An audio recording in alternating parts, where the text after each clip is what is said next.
Nos vamos ahora hasta Zúrich para conectar con Carlos de Sousa. Hasta allí llegó desde sus orígenes en Venezuela, lo que le da un conocimiento de primera mano del mundo emergente, de sus oportunidades y sus riesgos.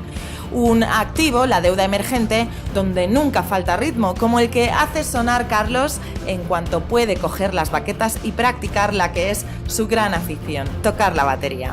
Tiempo para ti en este BIOS 5, Carlos. Adelante.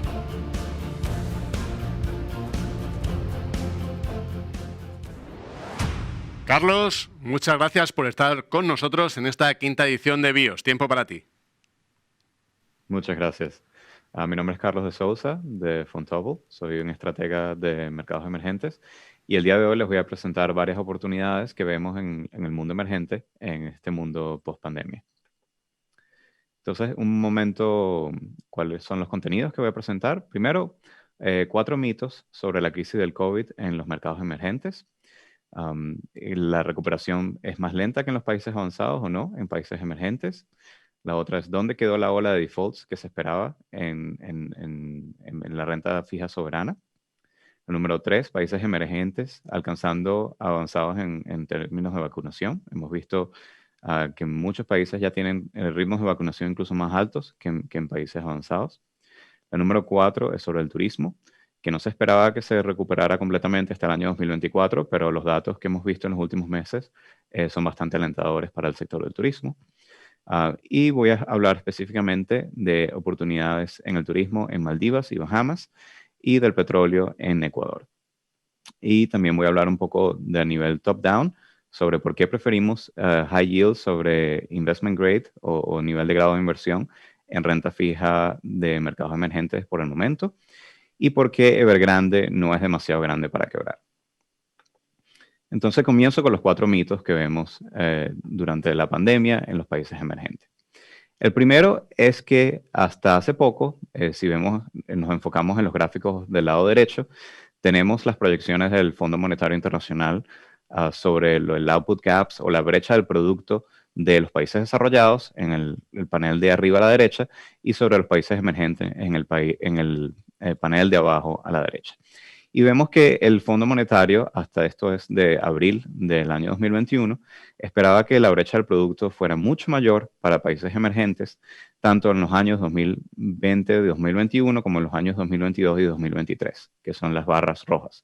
¿Qué quiere decir esto? Que el Fondo Monetario esperaba una recuperación mucho más lenta en los países emergentes que en los países avanzados, lo cual tenía mucha lógica, porque los países emergentes tienen niveles de vacunación más lentos que en los países avanzados, porque el estímulo monetario y fiscal que se realizó en el año 2020 y que continúa en este año 2021 fue mucho mayor para los países avanzados que los países emergentes y por lo tanto era lógico esperar una recuperación más rápida en los países avanzados.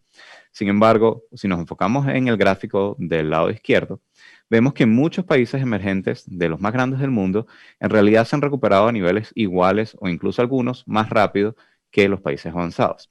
En el gráfico de la izquierda tenemos en los niveles punteados, en las líneas punteadas, perdón, tenemos los países avanzados más grandes del mundo y las líneas sólidas representan los países emergentes, varios de los países emergentes más grandes del mundo. Vemos que no solamente China, que obviamente se recuperó mucho más rápido que el resto del mundo, sino también países como Turquía se han recuperado completamente y están en niveles económicos de producción mucho más altos que prepandemia. Y otros países, incluyendo Rusia, Brasil, Indonesia, se han recuperado bastante bien y de a un nivel bastante en línea con los países avanzados. Incluso países como Sudáfrica, que no está dentro de los países con los mejores fundamentos macroeconómicos, también se ha recuperado bastante en línea con países avanzados, a pesar de tener uno de los niveles de vacunación más bajos dentro de los países emergentes más grandes del mundo. Entonces, primer mito, que los países emergentes se iban a recuperar de una manera mucho más lenta que los países avanzados, pues ya vemos que no ha sido así. Número 2, el segundo mito es que se esperaba una gran cantidad de defaults soberanos, de deuda soberana, durante la pandemia. Esto no ha ocurrido. Hasta ahora, durante la pandemia, han ocurrido 6 defaults soberanos, un nivel mucho más bajo del que inicialmente se esperaba. Y de esos 6 defaults, solamente 2 tienen una causalidad, digamos, entre la pandemia y la ocurrencia del default. En este caso, Ecuador y Belice. ¿Por qué? Porque los otros defaults en realidad ocurrieron antes de la pandemia, como en el caso del Líbano, que hizo default a principios de marzo del 2020.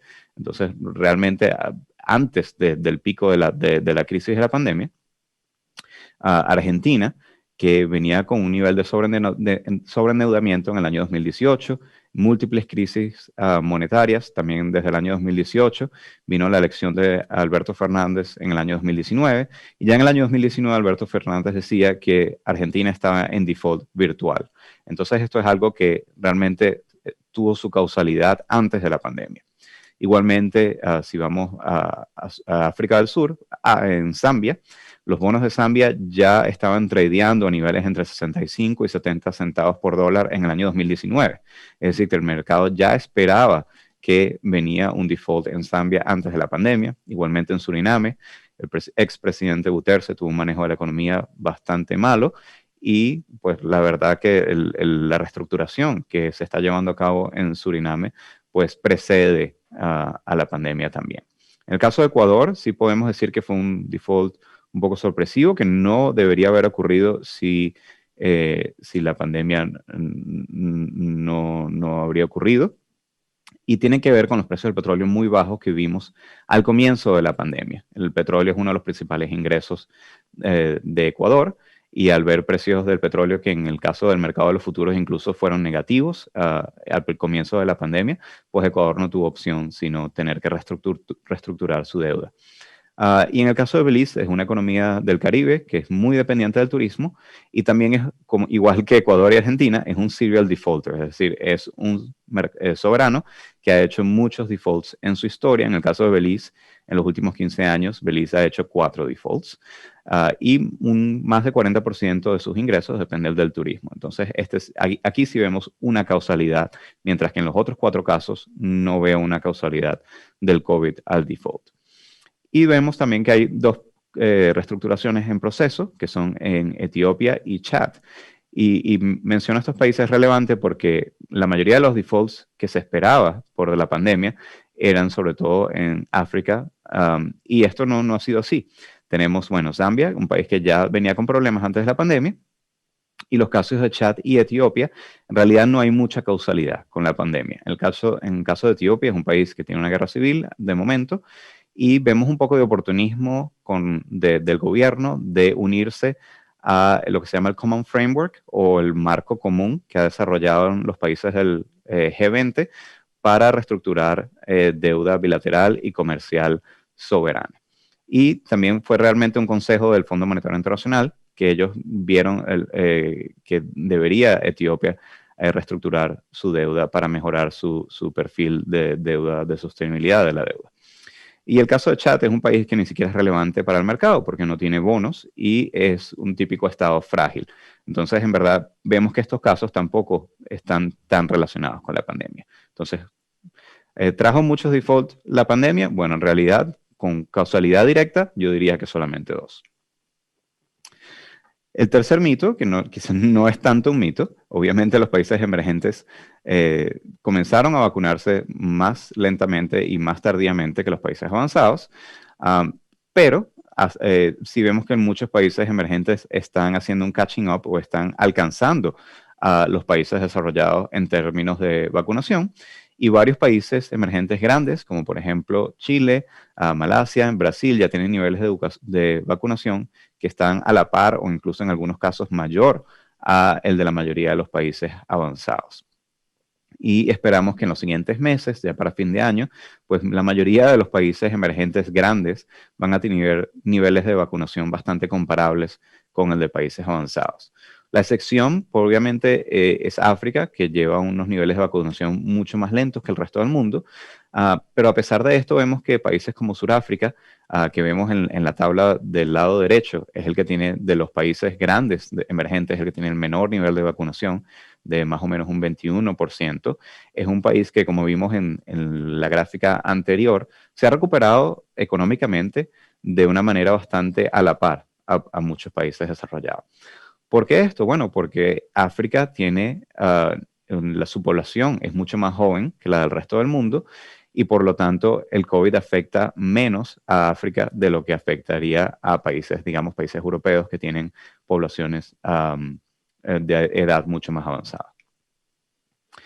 Ahora, el cuarto mito que veo que es relevante destacar es el del turismo. Hasta hace unos pocos meses, las proyecciones oficiales del Banco Mundial, del Fondo Monetario Internacional, decían que el turismo no se iba a recuperar completamente hasta el año 2024. O sea, una recuperación sumamente lenta comparada con el resto de la economía. Sin embargo, cuando vemos la data de los últimos meses, esto realmente no ha sido así tampoco. La recuperación del turismo, de hecho, en los últimos 3 meses ha sido sorprendentemente rápida y nosotros pensamos que la mayor parte del mercado no se ha dado cuenta de qué tan rápida ha sido esta recuperación. En algunos casos, por ejemplo, vemos en Maldivas, el número de llegadas de turistas internacionales es de hecho mayor, ha sido mayor en los últimos 3 meses que en el año 2019, prepandemia. Entonces, en este gráfico, solo para clarificar, durante el año 2020, lo que muestro aquí es lo que llamamos un year on year, es decir, estoy comparando el nivel de llegada de turistas del 2020 con el 2019, y en el año 2021 estoy también comparando con el 2019 y no con el 2020. ¿Por qué? Porque si comparara con el 2020, pues veríamos porcentajes de crecimiento que en algunos casos sería infinito, porque el número de turistas en abril, mayo del año 2020 era 0. Entonces, para tener un nivel, poder entender el nivel, estoy comparando con el año 2019. Vemos otros países, por ejemplo, la República Dominicana tuvo en los últimos 2 meses niveles de llegadas de turistas que estaba más o menos un 5% por debajo del año 2019. En otros países, por ejemplo, en Bahamas, teníamos un nivel de turistas en el mes de agosto que estaba un 24% por debajo de agosto del año 2019. Entonces vemos recuperaciones bastante buenas que yo diría que para el año 2022 es probable que ya en ciertos países, y no, obviamente no en todos, tendremos niveles de turismo muy similares a los de prepandemia. Y esto obviamente, especialmente si la mayoría del mercado no se ha dado cuenta, pues nos presenta oportunidades muy interesantes que en un momento voy a enseñar. Aquí vemos una comparación internacional de países que son muy dependientes del turismo y que tienen bonos internacionales o eurobonos.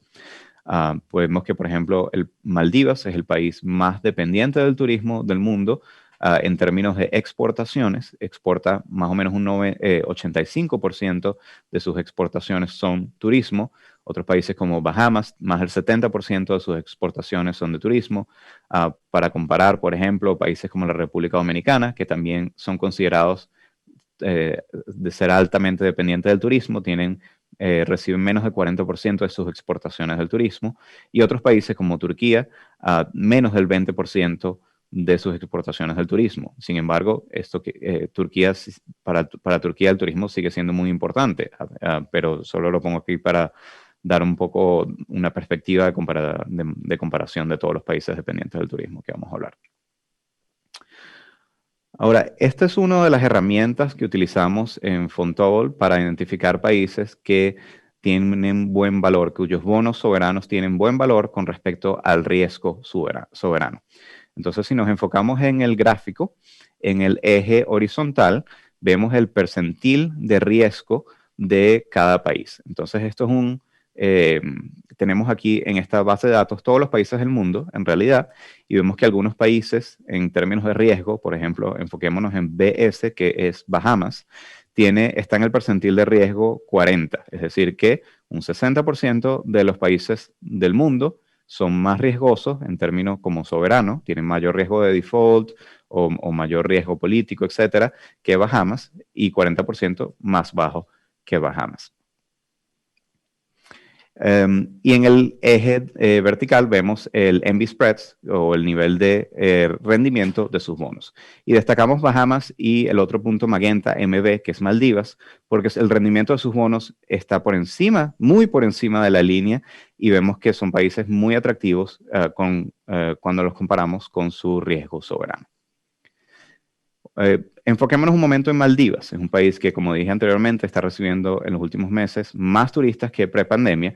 Y si vemos el nivel de ingresos que está recibiendo Maldivas, es de hecho mucho mayor que prepandemia porque la duración de las estadías de los turistas también es más larga que prepandemia.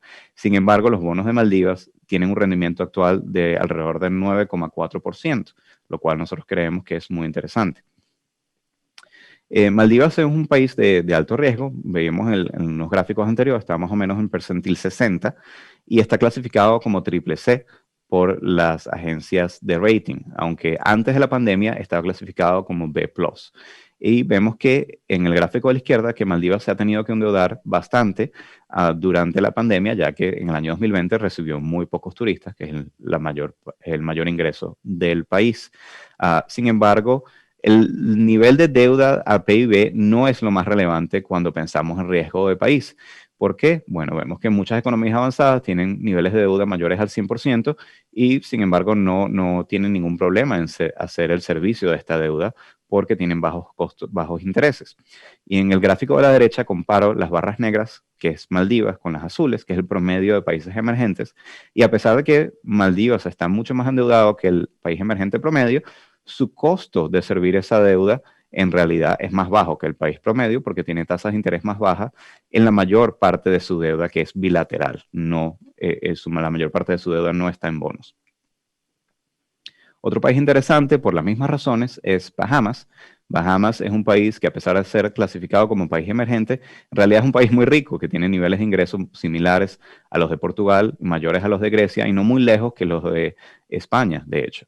A pesar de eso, el rendimiento de sus bonos es de casi 10% y creemos que particularmente en este momento hay una oportunidad porque acaba de haber un cambio de gobierno en septiembre en Bahamas y el mercado, el rendimiento de los bonos se ha incrementado porque hay un mayor nivel de riesgo, un error de comunicación que dio a entender a comienzos de octubre que Bahamas quizás podría reestructurar su deuda.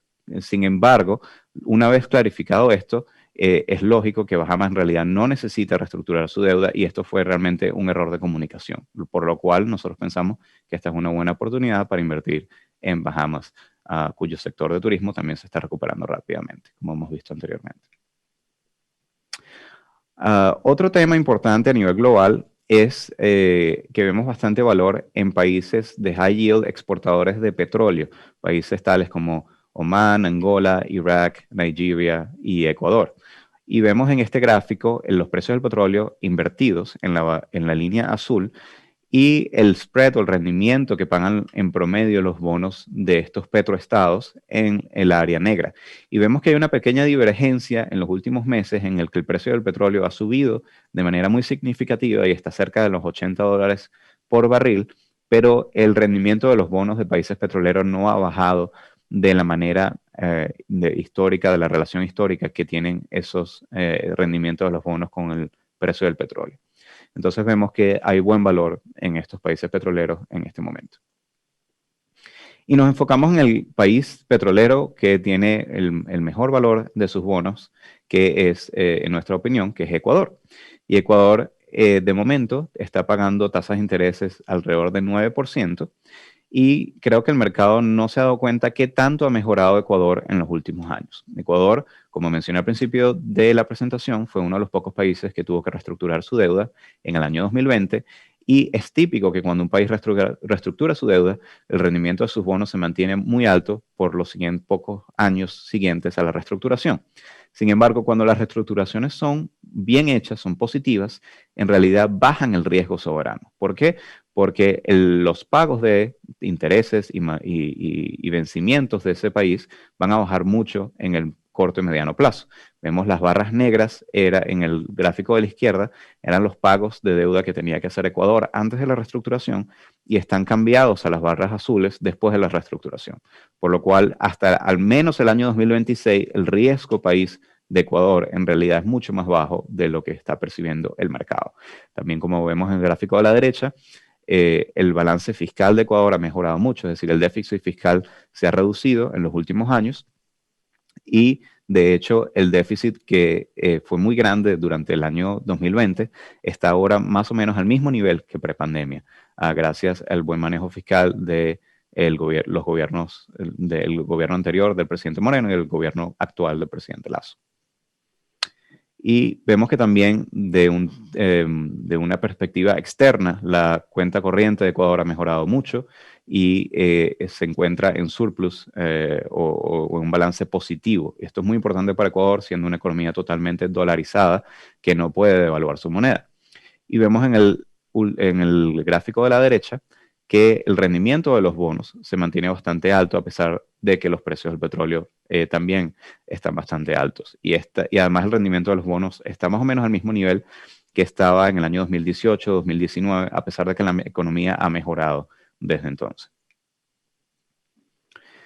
Y esto me trae como el elefante en la habitación, como diríamos en inglés, que es que en general en Fontobel de momento preferimos países de alto rendimiento, high yield, versus países de investment grade o grado de inversión. Y entonces la pregunta sería, bueno, pero entonces Fontobel en sus fondos está básicamente vendiendo riesgo soberano a sus clientes. Pues no, depende del momento del ciclo. Y en este gráfico mostramos entre otras cosas, la diferencia entre el rendimiento de los países high yield y los países de grado de inversión en la línea magenta. Y vemos que estos son más de 10 años de historia. Esa diferencia ha estado más o menos entre 300 y 300 puntos bases en la última década. Y de momento, esa diferencia está por encima de 400 puntos bases, a pesar de que el outlook o las perspectivas para países emergentes, como mostré anteriormente, son bastante buenas.